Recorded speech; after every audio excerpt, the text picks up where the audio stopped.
Lakini leo kwa maajabu yaliyopo ni kwa kwamba waweza kumpata Muislamu afanya mambo ambayo mambo yale ukiangalia ni mambo yampeleka mtu motoni, na pengine anapokumbushwa au anapoambiwa akawa hata habari hana, na pia pengine akujibu ufidhuli wako kwamba kama moto huo twasikia kuni zake ni watu, tukitoingia sisi utafanya kazi gani? Lazima sasa tuingie ili ufanye kazi.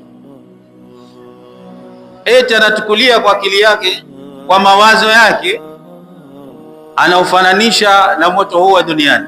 Huu hapa duniani pia hatuwezi. Na Mwenyezi Mungu Subhanahu wa Ta'ala katika Qur'ani ametuletea huu moto hapa duniani kwa kazi mbili muhimu.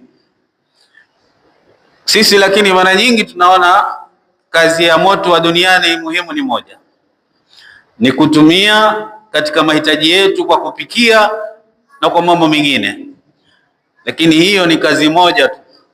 Kazi ya pili ya moto umeletwa kwa ajili ni makumbusho na tadhkira, ili tukiuona moto huu hapa duniani tufikirie moto huu wa kesho.